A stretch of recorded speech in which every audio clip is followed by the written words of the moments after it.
Here are 5 genius ways to save big on your wedding. For those of you who don't know me yet, hi, my name's Natalie. I'm an international DJ, wedding expert, and the creator of the Wedding Lab. And I help couples just like you plan their dream wedding on any budget by unlocking the secrets of the wedding industry so that you can save money where most people lose it unexpectedly. So for those of you new to the channel, please don't forget to like and subscribe if you're looking for help planning your wedding. And without further ado, let's talk about how to save big with your wedding. First of all, the biggest mistake that people make where they lose money the most is they just don't do their due diligence. They lose thousands and thousands of dollars because they just don't know how to put the pieces together. So don't do that. Leverage what you have. So the first thing we want to look at is the contract times. The end of the event is starting with what the venue decides. So if the venue is there till midnight or 11 or whatever it is, we have to end it before then, because otherwise oftentimes you'll get charged a lot of money just for going over. We do not want to go over. Make sure that you tell your DJ or your band, we are not going over. So to play the last song 5 minutes early. Then we're going to count backwards. We're going to look at your DJ contract or your band contract and see how many hours you have. If your venue contract ends at midnight, we're going to take the DJ and band contract and count backwards for how many hours. So if it's a 6-hour contract, then that starts at 6 o'clock. If your ceremony starts at 5 o'clock, you want to make sure that you have sound for your ceremony. So you're going to add an hour to your DJ or band contract to make sure that you have ceremony, or however they charge for that. Ask them how they do that if the timing is there, if they charge extra for a ceremony or they just add an hour on. That being said, we also want to look at the photographer and the videographer's contract. We want to make sure that we know what time they're done, because the last thing that we want to do is mess up the timeline and then have the photographer done before you do your first dance or any of your special moments before the dancing gets started. Because we want to make sure that there's at least 20 to 30 minutes of dancing in the timeline before the photographer's ending part of their contract is done. They usually leave earlier. They don't need to stay all night. The pictures look sweatier and drunker as the night goes on, but you do want them to have that solid 20 to 30 minutes to shoot the dance floor and all those leading up to the dance floor moments. So make sure that you have your photographer and videographer time, and then we're going to plan accordingly from there. That's how you start that, and that's how you don't lose money.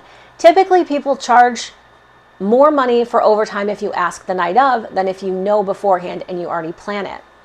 That's also how we want to make sure that the invitation, say if you have an end time on your invitation, we want you to have that aligned with the venue and the end of the actual party. You don't want to have the invitation say it ends at 11, the venue ends at 12, and your DJ is only there till 10. Like, you want to make sure that everything makes sense and all of your I's are dotted and T's are crossed. That's the number one.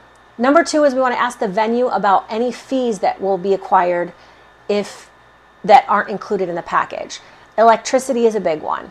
If it's a union place and they charge extra for electricity, you want to know that up front so you can add it into your budget.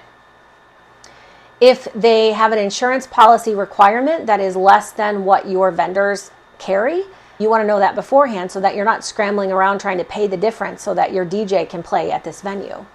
Start with the venue, ask all those questions, and make sure the insurance aligns with everything that you need from the other vendors. Trick number 3.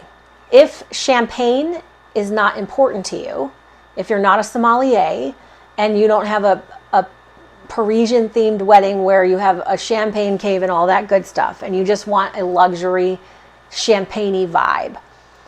Champagne is very expensive. A champagne toast is very expensive. You can have a non-alcoholic champagne toast. You can have a toast with Prosecco or sparkling wine that is much cheaper than champagne, about half the price. Or you can have your guest toast with just the drinks that they have. Back on the beverage side of things, now every venue is different. Sometimes you bring in your own alcohol, sometimes you're charged for the bar, sometimes you do these things. Having a signature drink for maybe the bride and the groom, or however you want to do that, the signature drink is a way to save money. You can have beer and wine in a signature drink and you're not paying for an open bar. Your signature drink can be whatever, espresso martinis for the ladies and old fashioned for the guys. And obviously anybody can order whatever they want, but you make those specialty drinks and then people are drinking those instead of top shelf tequila. or maybe you don't even have that available. Maybe they pay for extra if they want extra. If you don't have the money or the want to pay for an open bar, have 2 signature drinks and beer and wine. You can do that as well. Tip number 4 is know how to do a guest list. I have other videos that talk about how to do your guest list that break it down and figure out how you can calculate per person how much it's going to cost to have this wedding. And if you know that information, you can make other decisions that are cheaper. If you know that you want to have more people and you want to have good food, but you don't have enough money to have full 4-course meal, you can pick the catering company that you like, use their buffet, have a taco bar, have something really delicious that they offer in a buffet style and have the more people. Or you can have the smaller guest list and increase your food and beverage cost. The way to do the guest list, I have in other videos, but you really do pull from different things. It's not just like a arbitrary, I'm going to have 200 people because that's what I hear how it goes. You start with a dream guest list, and then you break that into an A list, a B list, and a C list. Then you find a range that's appropriate, and then you find a venue that fits into your range. Your venue then decides your minimum and your max, which is your range. So they'll tell you what the minimum is that you'll have to pay for. They'll tell you what the max capacity is. Now your range gets a little bit smaller. So now your guest count it's going to have to fit into this range.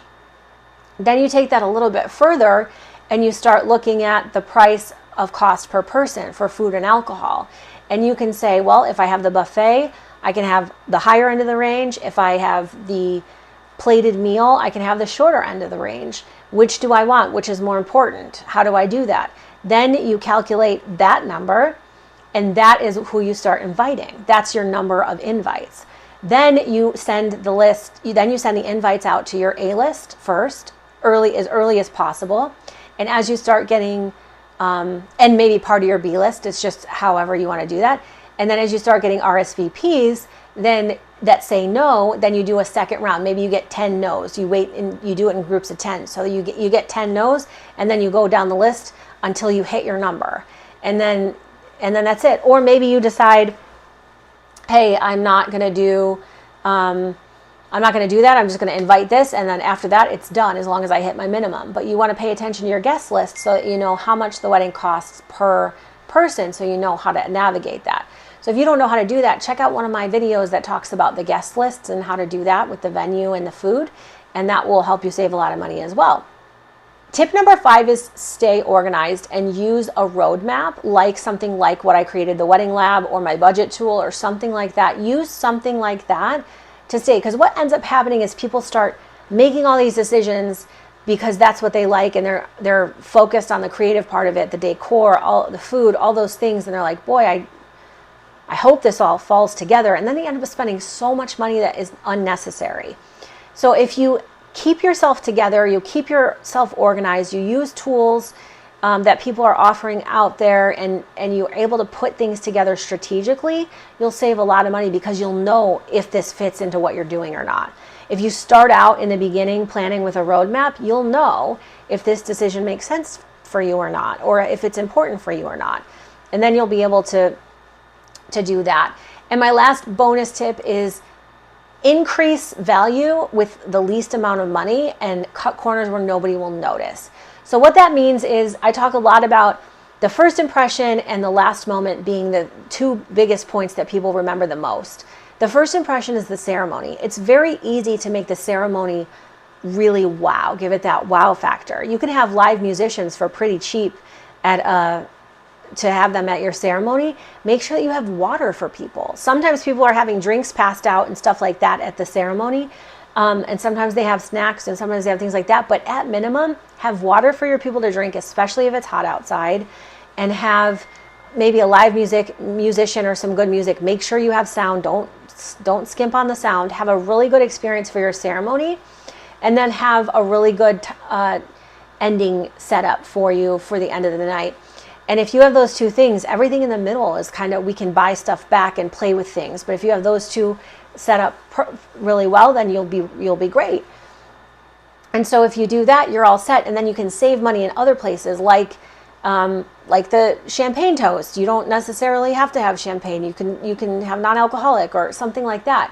So you can skimp in places where people wouldn't notice otherwise, but make sure that the places where they do notice, like they always talk about food, they always talk about entertainment, they always talk about the first impression and the last point of the night. Those are the 4 top points that people remember at any event. So if you just prioritize those, your wedding is going to be a smash hit. So if you have questions, if you still need a DJ or a band, you know how to get a hold of me in my calendar link below. If you need inspiration, if you want my $7 budgeting plan, budgeting tool rather, that's linked below. And if you want music inspiration, playlist, stuff like that, that's also linked below. Thank you for stopping by. I hope you subscribe to the channel so that you can get the next video, which comes out next Wednesday at the same time, same place. And once again, I'm DJ Natalie. I'll meet you on the dance floor.